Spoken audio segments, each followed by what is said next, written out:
Good morning, class 8. So, students, in the previous class, we have completed our chapter number first, and in this class, we are going to start chapter number second, Understanding Secularism, and this chapter is related to a civics portion.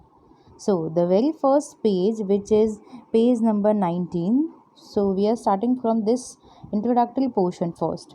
History provides us with many examples of discrimination, exclusion, and persecution on the ground of religion. You may have read about how Jews were persecuted in Hitler's Germany and how several millions were killed. Now, however, the Jewish state of Israel treats its own Muslim and Christian minorities quite badly. Saudi Arabia, non-Muslims not treated, not allowed to build a temple, church, etc., and nor can they gather in public places for prayers. History से लेकर आज present तक की बात करें, हर जगह discrimination होता ही है. किस हिसाब से? On the basis of their religion. Third line में जब आप हिटलर का एग्जाम्पल देखते हो, हिटलर को ज्यूज बिल्कुल पसंद नहीं थे जर्मनी के अंदर, तो उन्होंने सैकड़ों को मार दिया था. उन्होंने हीट चैम्बर्स के अंदर डाल के न तो बच्चों का लिहाज हुआ था, न ही वुमेंस का लिहाज किया गया था. जितने भी लोग थे, चाहे वो मेल होते थे, फीमेल होते थे, चिल्ड्रंस होते थे, सभी ज्यूज को मार दिया जाता था. ये तो बात हो गई जर्मनी की. उसके बाद आज अगर हम ज्यूज स्टेट इज़राइल की भी बात करें ना, तो वहाँ पर भी मुस्लिम और क्रिश्चियन माइनॉरिटीज़ को भी बहुत बुरी तरीके से ट्रीट किया जाता है.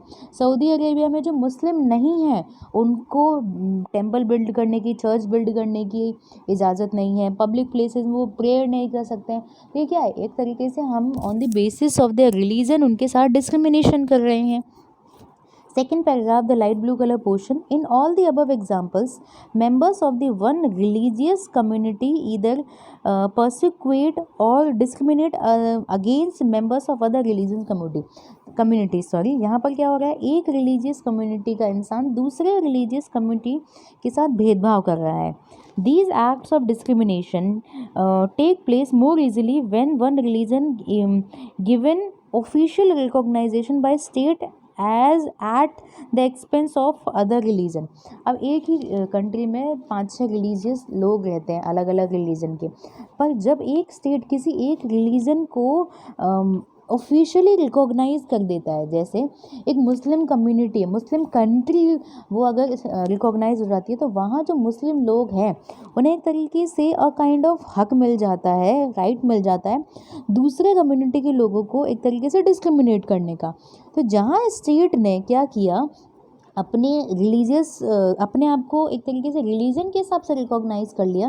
जैसे अगर इंडिया को बोला जाता है हिंदू कंट्री है, बट हिंदुस्तान भी बोला जाता है, पर यहाँ पर सभी धर्मों को एक साथ रहने का हक दिया गया है.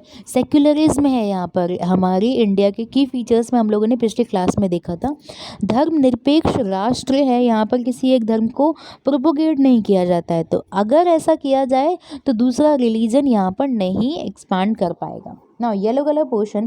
Clearly no one would wish to be discriminated. कोई भी नहीं चाहता है कि उन्हें उनके रिलीजन के आधार पर डिस्क्रिमिनेट किया जाए. Dominate by other religion. In India can the state discriminate. क्या इंडिया में स्टेट डिस्क्रिमिनेट कर सकता है सिटीजन्स को ऑन द बैकग्राउंड और on the grounds of other religion? ऐसा हो सकता है. That we will discuss in this class. Now what is secularism? This is the last key feature of the Indian constitution that we have read in the previous class. So secularism है क्या? In the previous chapter you have read about the Indian constitution contains fundamental rights that protect us against state power as well as against the tyranny of the majority. बिल्कुल हम लोगों ने पढ़ा हुआ है कि हमारे फंडामेंटल राइट्स हैं. हमें राइट टू इक्वालिटी है, राइट टू फ्रीडम है, और हमें एक्सप्लोटेशन के खिलाफ, अगर हमारा एक्सप्लोटेशन हो रहा है तो हम कोर्ट में जा सकते हैं. बहुत हमें 6 राइट्स पढ़े थे. और हमने ये भी देखा था कि अगर कोई मेजॉरिटी में है तो सिर्फ उसी की बात नहीं, माइनॉरिटी की बात यहाँ पर सुनी जाती है. Now the yellow colour portion.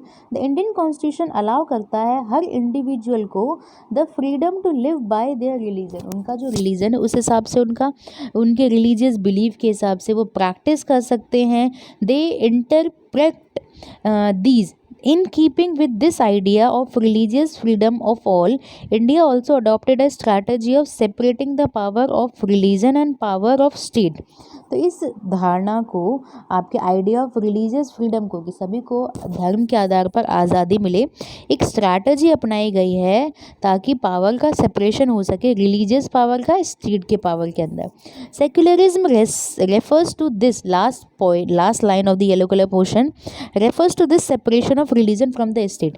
State अपने आप को रिलीजन से बिल्कुल अलग रखेगा, सेपरेट रखेगा, इसे ही हम सेक्युलरिज्म कह रहे हैं।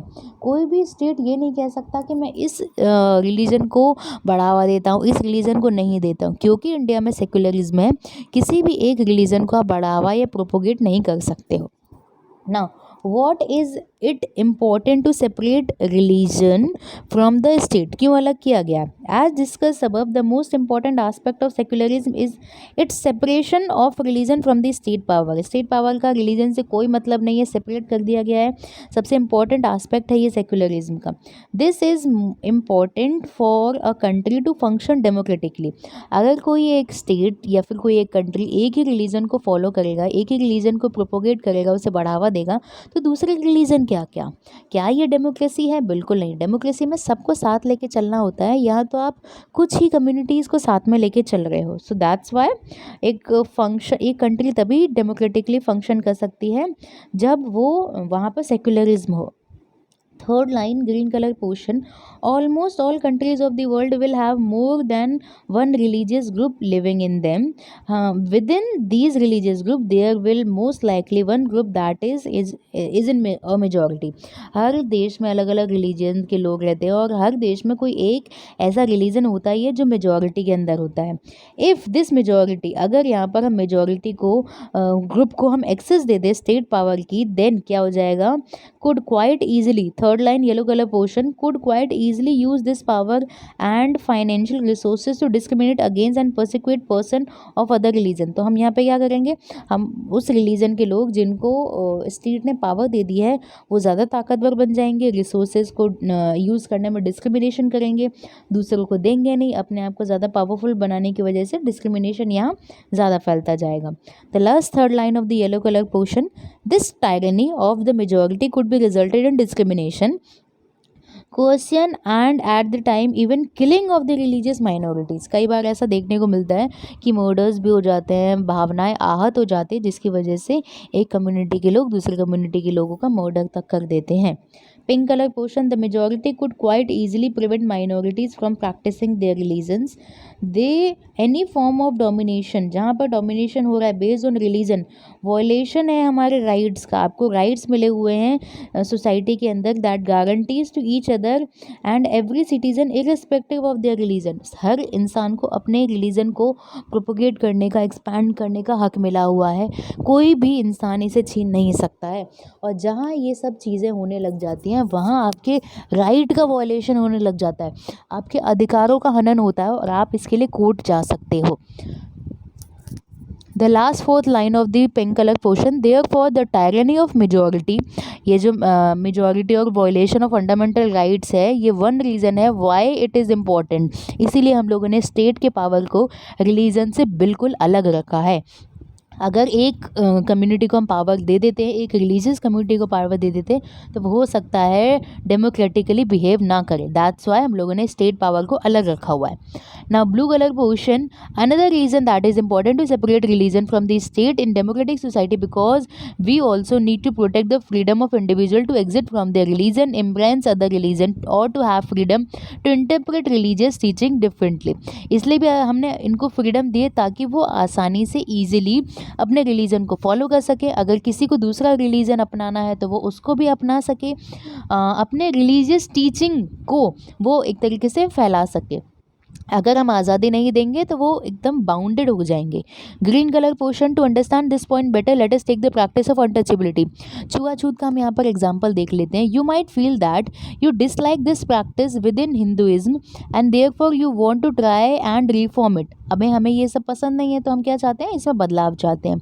However, if state, the last third line of the green color portion, however, if state power were in the hand of those Hindus who support untouchability, then do you think that would have an easy task to try and change this? तो यहाँ बात की जा रही है कि अगर power state की सॉरी स्टेट पावर अगर हिंदूज़ में हो और हिंदूज़ खुद ही छुआछूत को बढ़ावा दे रहे हैं, तो क्या हम इसको बदल सकते हैं? बिल्कुल, ये बदल तो सकता है बट बहुत मुश्किल होगा, या फिर हम ये कह सकते हैं बहुत ज़्यादा नामुमकिन के तौर पे तो हम नहीं कहेंगे, क्योंकि कोई चीज़ नामुमकिन तो होती नहीं है। तो हम ट्राई कर सकते हैं क्या, या फिर चेंज ला सकते हैं, बदलाव ला सकते हैं, जब तक स्टेट हमारे हक में नहीं होगा। Now yellow colour portion, even if you were part of the dominant religious group you might face a lot of resistance from the fellow members of your community. अगर आप इस अनटचेबिलिटी को भगाना चाहते हो, रोकना चाहते हो, और अगर आप एक ऐसी मेजॉरिटी वाले डोमिनेंट रिलीजियस ग्रुप की हो, मान लो कि हम लोगों ने एक ए नाम के ग्रुप से बी नाम के ग्रुप को हम डिस्क्रिमिनेट करा रहे हैं, बी नाम के ग्रुप को हम अनटचेबल मानते हैं और ए नाम का ग्रुप है, हम अगर ए में भी होंगे ना तो भी अगर हम डिस्क्रिमिनेट नहीं भी करना चाहेंगे ना, तो ए ग्रुप वाले जो हमारे संगी साथी हैं वही हमें एक तरीके से रजिस्ट करेंगे, हमारे काम को रोकने की कोशिश करेंगे। The last fourth line yellow colour portion, these members जिनके पास कंट्रोल है स्टेट पावर का, वो क्या करेंगे, इंटरप्रेट करेंगे of Hinduism and that you do not have the freedom to interpret this differently. तो यहाँ पर क्या बात की जा रही है, आपके कॉन्स्टिट्यूशन के अंदर रहते हुए अगर हमें स्टेट पावर को अलग रखा जाएगा किसी रिलीजन से, तभी कोई स्टेट एक तरीके से डेवलप हो सकता है on the basis of the religion. अगर वो डिस्क्रिमिनेट करता है तो यहाँ पर क्या है, अब सेक्युलरिज्म नहीं कह सकते हो। इस डायग्राम में, जो कि एक पोस्ट डायग्राम है जिसके अंदर हम लोग मस्जिद, मंदिर, गुरुद्वारा देख सकते हैं, यहाँ पर तो यहाँ नीचे लिखा है सभी जो आपके कैरेक्टर्स हैं, एक है हम साथ साथ हैं वाला नारा जो नीचे लिखा हुआ है, सभी लोग एक साथ रहते हैं सभी इंडिया में। वैसे भी सेक्युलरिज्म इंडिया के अंदर तो भेदभाव होता नहीं किसी रिलीजन के साथ, और हमारे इंडिया में भी लोग इतने ज़्यादा एक तरीके से अब आदी हो चुके हैं और अब इतने समझदार हो चुके हैं कि कोई भी इंसान भेदभाव करने की नीति को अपनाता नहीं है। So in this class we have completed one portion, that is what is secularism, धर्मनिरपेक्ष राज्य हमारा कैसा है, राष्ट्र कैसा है इंडिया, उसके बाद क्यों ज़रूरी है स्टेट को रिलीजन से अलग रखना। In the next class we will discuss what is Indian secularism, Indian secularism है क्या, and after that will complete this chapter in the next class. So that's it for today's class, thank you.